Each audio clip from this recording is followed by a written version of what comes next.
नमस्कार दोस्तों, आप सभी का हमारे चैनल ध्येय ज्ञानधारा में स्वागत है। अगर आप इस चैनल पर पहली बार आए हैं तो आप इसको सब्सक्राइब कर लीजिए और वीडियो देखने के बाद आपको अगर जो ये यूज़फुल लगे, अच्छा लगे तो इसको शेयर करिए और लाइक करिए। आज के सेशन में हम लोग यूपी टेट 2021 जो कि 28 नवंबर को होना निर्धारित है, उसी को देखते हुए आज हम लोग घटना चक्र के बाल विकास एवं शिक्षण विधियाँ जो ये पुस्तक है, इसी के कुछ महत्वपूर्ण प्रश्नों को यहाँ पर देखेंगे, जो कि आगामी 28 नवंबर को होने वाली यूपी टेट के लिए बहुत ही लाभदायक सिद्ध होगी। तो बिना टाइम गंवाए शुरू करते हैं आज का सेशन।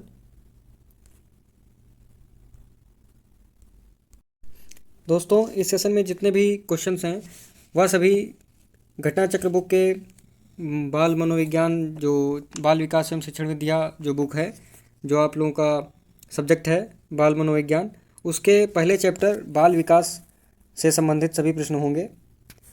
तो पहला प्रश्न है, वृद्धि शब्द का प्रयोग किस परिप्रेक्ष्य में होता है? पहला ऑप्शन है परिमाणात्मक परिवर्तन में, बी ऑप्शन है संवेगात्मक परिवर्तन, सी ऑप्शन है ए और बी दोनों, डी है इनमें से कोई नहीं। तो वृद्धि शब्द का प्रयोग दोस्तों केवल जो है परिमाणात्मक परिवर्तन में होता है, इसके परिप्रेक्ष्य में होता है, क्योंकि इसका प्रयोग व्यक्ति के शारीरिक गठन एवं मनोवैज्ञानिक संरचना के प्रकारों में होने वाले परिमाणात्मक परिवर्तन के लिए अक्सर किया जाता है। इसीलिए इसका करेक्ट ऑप्शन हो जाएगा ऑप्शन नंबर ए, परिमाणात्मक परिवर्तन। अगला क्वेश्चन देखते हैं। अगला क्वेश्चन है, विकास किस प्रकार का परिवर्तन दर्शाता है? ए ऑप्शन है गुणात्मक, बी ऑप्शन है नकारात्मक, सी ऑप्शन है सुस्पष्ट, डी ऑप्शन है ए और सी दोनों। तो विकास किस प्रकार का परिवर्तन दर्शाता है? दोस्तों, इसमें सही ऑप्शन हो जाएगा ऑप्शन नंबर ए, गुणात्मक। विकास जो है यह गुणात्मक परिवर्तन दर्शाता है, क्योंकि व्यक्ति में क्रमबद्ध रूप में जो होने वाले सुसंगत परिवर्तन होते हैं, उन्हीं के क्रमिक श्रृंखला को विकास कह सकते हैं हम लोग। नेक्स्ट क्वेश्चन देखते हैं। नेक्स्ट क्वेश्चन है, शारीरिक विकास के साथ साथ बालक के मन एवं मस्तिष्क का भी विकास होता है। मनोवैज्ञानिकों ने मन को कितने भागों में विभाजित किया है, या कितने भागों में विभाजित है? तो मनोवैज्ञानिकों ने मन को जो है विभाजित किया है, वह किया है 3 भागों में। ऑप्शन नंबर डी इसका करेक्ट आंसर हो जाएगा। 3 भागों में विभाजित किया है मनोवैज्ञानिकों ने। वह कौन कौन से 3 भाग हैं? पहला तो आपका होता है अबोध मन, जिससे हम लोग अनकॉन्शियस माइंड बोलते हैं, और ये जो होता है बच्चे के जन्म से 5 वर्ष तक होता है। और दूसरा होता है उपबोध मन, जिसे हम लोग सबकॉन्शियस माइंड बोलते हैं। इसकी अवधि होती है 6 से 12 वर्ष तक।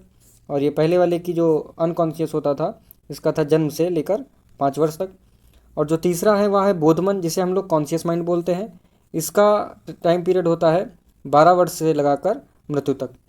तो इसमें करेक्ट ऑप्शन हो जाएगा ऑप्शन नंबर डी, 3। अगला क्वेश्चन है,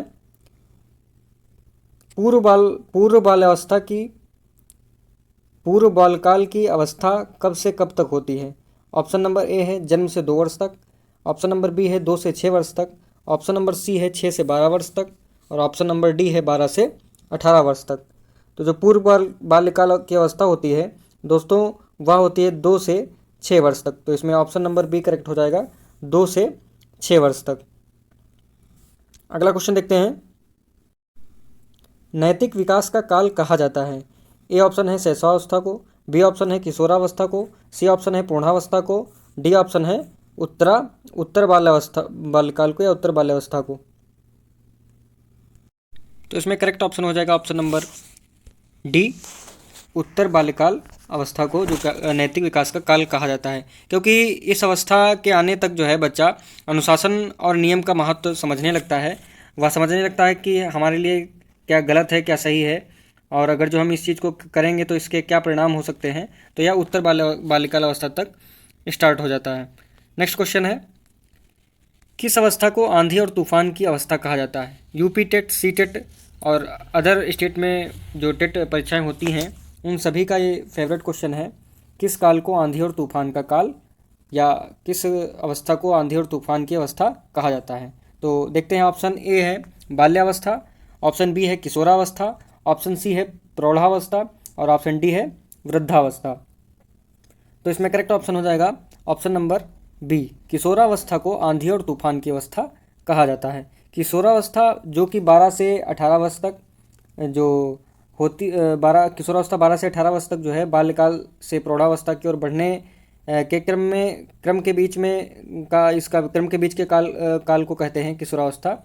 इस अवस्था में जो है व्यक्ति जैविक और शारीरिक, सामाजिक एवं संज्ञानात्मक सभी प्रकार के परिवर्तनों को प्रकट करता है।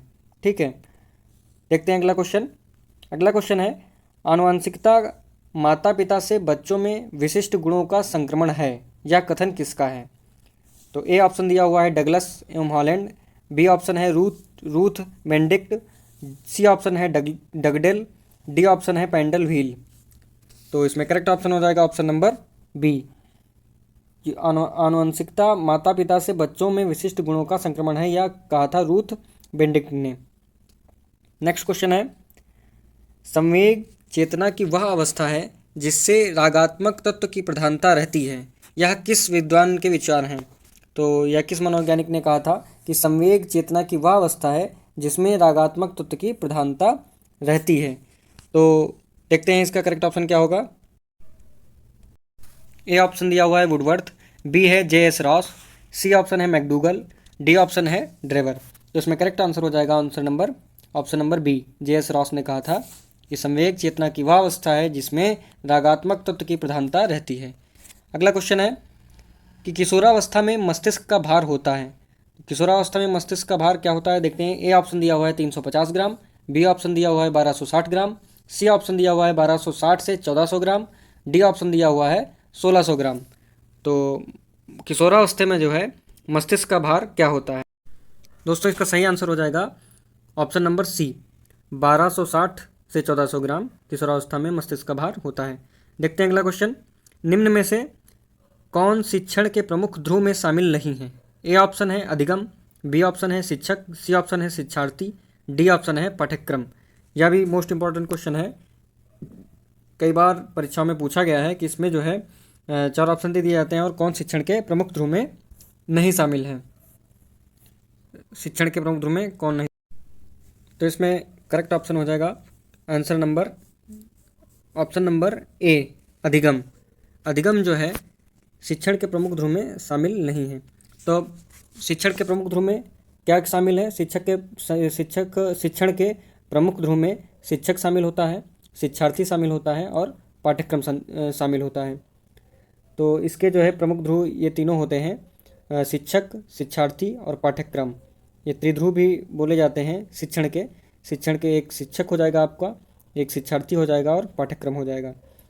होता क्या है, शिक्षण किसे कहते हैं, अगर जो आपको परिभाषित करना हो कि शिक्षण किसे कहते हैं, तो दोस्तों यह होता है कि एक निश्चित उद्देश्य को लेकर अगर आप निश्चित समय में या किसी निश्चित समय में और निश्चित स्थान पर और इसके साथ साथ निश्चित व अनुभवी व्यक्तियों के द्वारा जो प्रक्रिया संपन्न होती है उसे ही हम शिक्षण कहते हैं। इसीलिए हम लोग शिक्षण को सामाजिक प्रक्रिया भी कहते हैं। यह भी कई बार पूछा गया है कि शिक्षण कैसी प्रक्रिया, शिक्षण एक सामाजिक प्रक्रिया के अंतर्गत भी आती है। अगला क्वेश्चन है, संप्रेषण कितने प्रकार का होता है? Option number A 4, option number B 3, option number C 2, option number D 7। तो इसका करेक्ट ऑप्शन हो जाएगा ऑप्शन नंबर सी। इसका करेक्ट ऑप्शन हो जाएगा ऑप्शन नंबर सी, 2। संप्रेषण कितने प्रकार का होता है? 2 प्रकार का होता है। वो 2 प्रकार कौन कौन से हैं? एक होता है शाब्दिक संप्रेषण और जो दूसरा होता है वह होता है अशाब्दिक संप्रेषण। ठीक है, अगला क्वेश्चन देखते हैं। व्यवहारवाद की स्थापना की थी? ऑप्शन नंबर ए है वाटसन, ऑप्शन नंबर बी है पावलोव, ऑप्शन नंबर सी है थॉर्नडाइक, ऑप्शन नंबर डी है स्किनर ने। तो व्यवहारवाद की स्थापना करी थी वाटसन ने। ऑप्शन नंबर ए करेक्ट हो जाएगा, वाटसन। नेक्स्ट क्वेश्चन है, जन्म के समय बालक का भार कितना होता है? ए ऑप्शन है 7.15 पाउंड, बी ऑप्शन है 3.25 पाउंड, सी ऑप्शन है 2.15 पाउंड और डी ऑप्शन है 4.25 पाउंड। तो जन्म के समय जो है बालक का भार पूछ रहा है, तो इसमें करेक्ट ऑप्शन हो जाएगा ऑप्शन नंबर ए 7.15 पाउंड जन्म के समय बालक का भार होता है। ठीक है, और शिशु की जो मांसपेशियां होती हैं उनका भार उसके शरीर के कुल भार का 23% होता है जन्म के समय। ठीक है, नेक्स्ट क्वेश्चन की तरफ बढ़ते हैं। नेक्स्ट क्वेश्चन है, मनोविश्लेषणात्मक उपागम का प्रतिपादन किया गया। तो ए ऑप्शन है स्किनर, बी ऑप्शन है गाल्टन, सी ऑप्शन है फ्रायड, डी ऑप्शन है एडलर।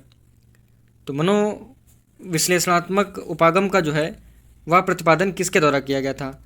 यह प्रतिपादन फ्रायड के द्वारा किया गया था। ऑप्शन नंबर सी इसका करेक्ट आंसर हो जाएगा। अगला क्वेश्चन है, जेरोम ब्रूनर ने संज्ञानात्मक विकास को कितने स्तरों में बांटा है? ए ऑप्शन है 5 स्तर, बी ऑप्शन है 3 स्तर, सी ऑप्शन है 10 स्तर, डी ऑप्शन है 8 स्तर। तो जेरोम ब्रूनर ने संज्ञानात्मक विकास को बांटा है 3 स्तरों में। ऑप्शन नंबर बी इसका करेक्ट आंसर हो जाएगा। ऑप्शन नंबर बी, 3 स्तरों में बांटा है। वह 3 स्तर कौन कौन से हैं?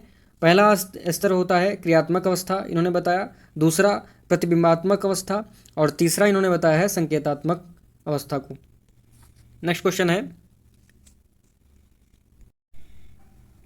बालक के मानसिक विकास को कौन से कारक प्रभावित करते हैं? ए ऑप्शन है वंशानुक्रम, बी ऑप्शन है वातावरण, सी ऑप्शन है शारीरिक स्वास्थ्य, डी ऑप्शन है उपयुक्त सभी। तो बालक के मानसिक विकास को वंशानुक्रम भी प्रभावित करता है, और वातावरण भी प्रभावित करता है, और शारीरिक स्वास्थ्य भी प्रभावित करता है मानसिक विकास को। तो इसमें करेक्ट ऑप्शन हो जाएगा ऑप्शन नंबर डी, उपयुक्त सभी। अगला क्वेश्चन है, बाल विकास के पक्षों में शामिल है। ए ऑप्शन है शारीरिक एवं गतिक विकास, बी ऑप्शन है संज्ञानात्मक विकास, सी ऑप्शन है भाषिक विकास, डी ऑप्शन है उपरोक्त सभी। तो इसमें करेक्ट ऑप्शन हो जाएगा डी ऑप्शन, उपरोक्त सभी। बाल विकास के पक्षों में जो है ये सभी शारीरिक एवं गतिक विकास, संज्ञानात्मक विकास और भाषिक विकास, ये तीनों शामिल होते हैं। अगला क्वेश्चन है, पुनर्बलन कितने प्रकार का होता है? ए ऑप्शन है 2, बी ऑप्शन है 4, सी ऑप्शन है 8, डी ऑप्शन है 12। तो पुनर्बलन जो है 2 प्रकार का होता है। ऑप्शन नंबर ए इसमें करेक्ट हो जाएगा। एक पुनर्बलन होता है धनात्मक पुनर्बलन, और दूसरा होता है ऋणात्मक पुनर्बलन।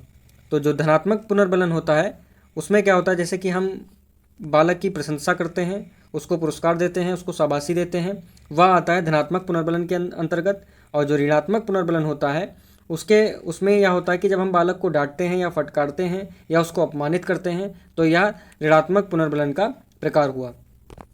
अगला क्वेश्चन देखते हैं, मानसिक योग्यता का सही क्रम है। मानसिक योग्यता का सही क्रम क्या होगा? तो इसमें करेक्ट ऑप्शन हो जाएगा ऑप्शन नंबर बी।